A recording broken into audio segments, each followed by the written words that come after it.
দেশ থেকে হাজার মাইল দূরে থাকলেও প্রবাসীর মননে লালন করেন দেশীয় সংস্কৃতি।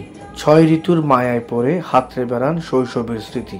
বাঙালির কাছে বর্ষা তেমনই একটি ঋতু।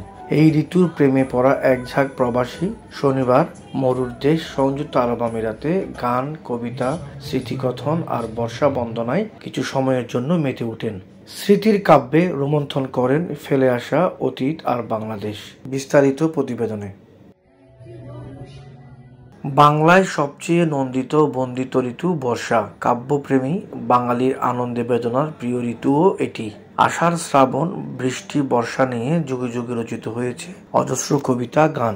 মরুর দেশে প্রবাসীরা নিশিদিন খুঁজে বেড়ান এমনই স্মৃতির শৈশব ষড়ঋতুর বাংলাদেশ। দেশের যখন বৃষ্টি বর্ষায় মৌসুম চলছে, তখন মরুর দেশে খানিক সময়ের জন্য বর্ষা বন্দনায় মেতে ওঠেন সংযুক্ত আরব আমিরাত প্রবাসীরা। দেশটিতে বসবাসরত বই পড়ুয়াদের সংগঠন আরবান রিডার্স শনিবার আয়োজন করে বর্ষা উৎসব। আমরা যখন অনুভব করি বৃষ্টির কথা, আমি যেমন আজকে অনুষ্ঠানে যখন এসেছিলাম, প্রথমে বৃষ্টির গান শুনলাম, তখন আমার মনের মধ্যে আমি বৃষ্টিটাকে ধারণ করলাম এবং বাইরে যে টেম্পারেচার তখন, তার থেকে আমার নিজের কাছে মনে হলো যেন আমি সেই বৃষ্টির অনুভূতি অনুভব করা শুরু করছি এবং আমার শরীরে টেম্পারেচারও তখন মনে হলো যেন 10 ডিগ্রি কমে গেল। তো আমরা যেখানেই থাকি, আমাদের মনের মধ্যে যেহেতু বর্ষা, মনের মধ্যে যেহেতু বৃষ্টি, মনের মধ্যে যেহেতু আমাদের দেশ, আমাদের অনুভূতি, সেটা আমরা মনে চাইলেই অনুভব করতে পারি এবং সেই অনুভূতি থেকে আমরা যদি ইতিবাচকভাবে সবাই মিলে চেষ্টা করি, তাহলে আমরা আমাদের দেশকেও শান্ত এবং সমৃদ্ধ করতে পারি। মরুতে এখন গ্রীষ্মের প্রখর সময়, তাই আয়োজকরা বেছে নেন শীতল ফার্ম হাউস। সন্ধ্যা ঘনালে উৎসবে অতিথিদের আনাগোনা বাড়ে। সহনীয় তাপমাত্রায় শুরু হয় মূল আয়োজন।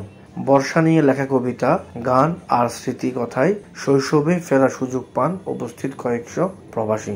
হলুদ শাড়ি আর পাঞ্জাবি উৎসবে দেশীয় আবহ তৈরি হয় অনুষ্ঠানে।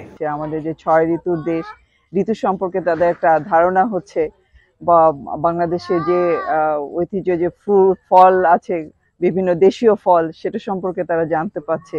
তাই মনে করি এটা বাচ্চাদের জন্য একটা ভালো রাখছে আর কি, বাচ্চাদের জানার জন্য। কারণ হয়তো দেখা যায় যে বাচ্চারা দেশে তেমন যাওয়া হয় না, আর এখানে যখন এইসব আয়োজন করা হয়, এর মাধ্যমে বাচ্চারা দেশ সম্পর্কে অনেক কিছু জানতে পারে।